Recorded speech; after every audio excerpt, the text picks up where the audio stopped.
Hi kawan, welcome to EDCReady. Today, we are doing a full disassembly of this guy. This is the CJRB Maileah, designed by Swags. You can check her out on Instagram. She has designed quite a few knives out there. And she is unique because she's one of the few female knife designers in the market. And I've been carrying this guy for a good 1.5 months and I haven't done the review on it yet. Reason is, well, it's just been a very tough final 3 quarters of the year. So let's take this guy apart. Now, a couple of things right off the bat. Action is very snappy. That's very nice. There is a little bit of lock rock, okay, which I think I can fix just by bending the lock bar in just a little bit because I've done it before. Other than that, the knife feels very, very gritty. Don't know if you can hear that. Yeah, it's a very, very gritty knife, and we want to fix all that. So let's take this guy apart. Let's see now. We should be using a T8 for the pivot. It's T7. 8. We will do a thorough clean out of this guy because my friend has owned this knife for about 6 months or so, and I have used it for about 1.5 months and it has never been cleaned before. A couple of other things to talk about is the knife has been resharpened by my friend. So what you see with the grind, that doesn't come factory from CJRB. So it's nice that you get the pivot collar that comes out at the same time. I do not know if that's intentional, but it's nice that it did. Let's take that guy out, put a T8 here. Now we want to take out the body screws, which I think come up from this side, hopefully. No, it comes up from the other side, which is fine too. There we go. So we have some nice, is there any Loctite in there? No, nothing really that I can determine. But the screws does have a bit of grip, it does have a bit of bite to it when I want to take it out, and it just, from here, it just falls out from my hand. Okay, let's see if I can get this guy out safely. There we go. And we have what seems to be ceramic bearings. Can you see that? Yeah, ceramic bearings. Let's take out that screw that I was taking out just now. Alright, cool. Take out the bearings, and it is quite dusty in there, as you can see from all of that dust, and even the bearings are quite gunky. We have the lanyard tube here.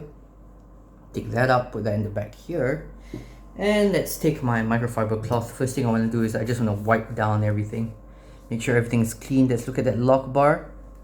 So that lock bar there, you can see the top of it has worn in nicely, top of that lock bar. So we might just need to bend it in a little bit to get it to give a little bit more bite at the tang of the blade. We have your D-shaped pivot, which is great because that means that it's not going to free spin, which is nice also because there's no tool hole on this side.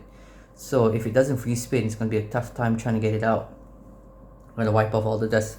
Very, very dusty knife. My friend, this is his first knife. I don't think he'll be getting any new knife anytime soon. Temporarily, he's borrowing my Spyderco Para 3 lightweight, which when I asked him, he seems to be really enjoying it. So that's nice. This is not shouldered or captive in any way, so just keep that in mind once you put it down. No, I'm just going to take it out for now, put it there, just so that it doesn't fall out and roll off the table.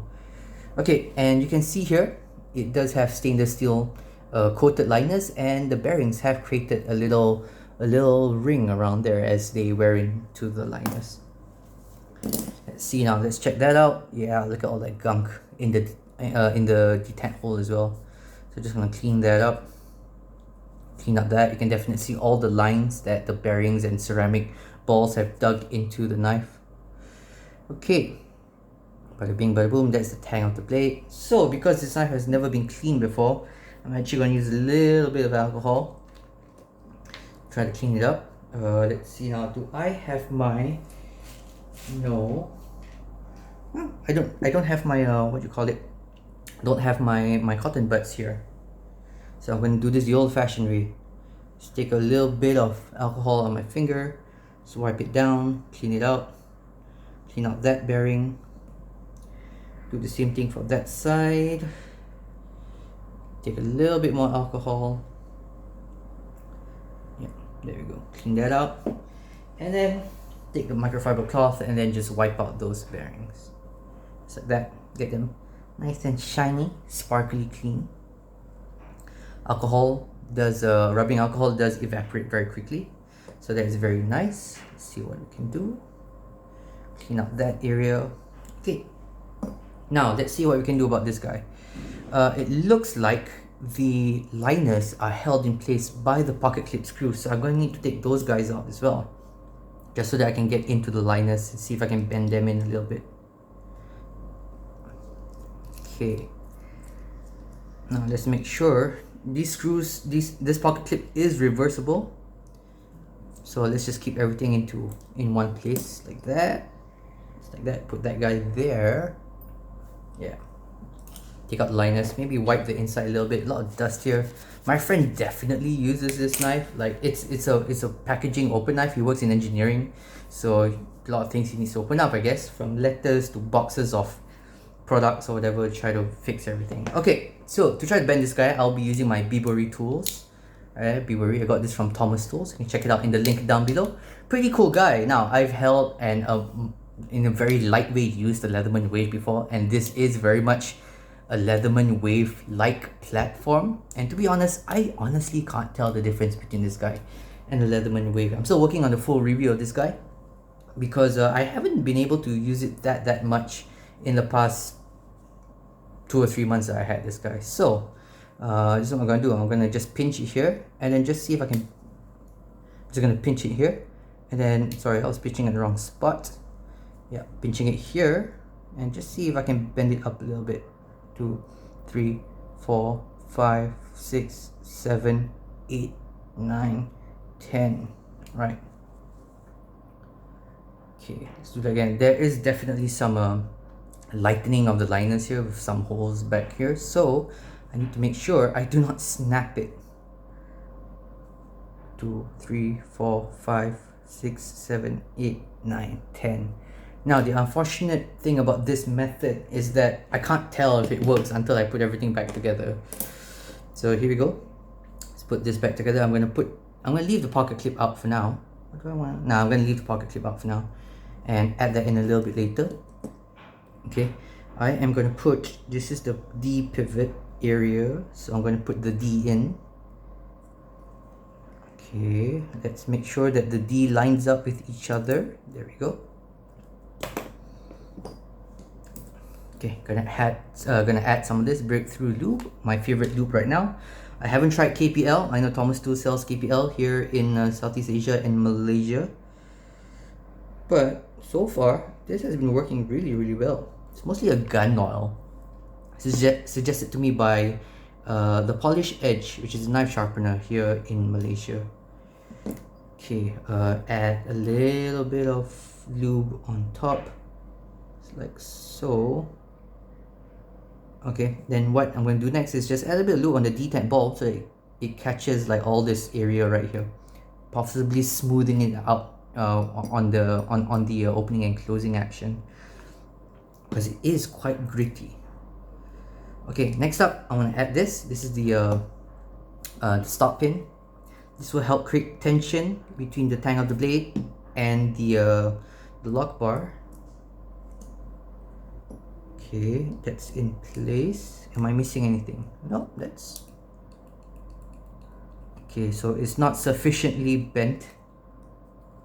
Now, I have to be honest, if this was my knife, I would like go at it a bit harder. But because it's not my knife, I'm a little bit wary to how far I can fix it, or to how far I can push it. Add this guy in, that guy in, close that up, add this in. Okay, now switching over to T8. Try to get everything back in place, get this guy back in slot as well. So I'm gonna add just a little bit of oil. That's just to give it some retention, some fluid retention. There we go. Put this guy back in like so, and hope that everything goes back together. There we go, snaps in place. Okay, start with the pivot. Get the biggest screw in first, and then we adjust it from there. Just like that. Okay, switch it up to your T6. Get the body screws in. Okay, Here we go. Whoa.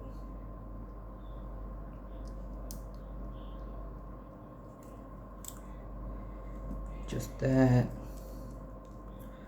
Get that in, make it semi-tight so that I can just if I need to wiggle anything around to get everything aligned, I can.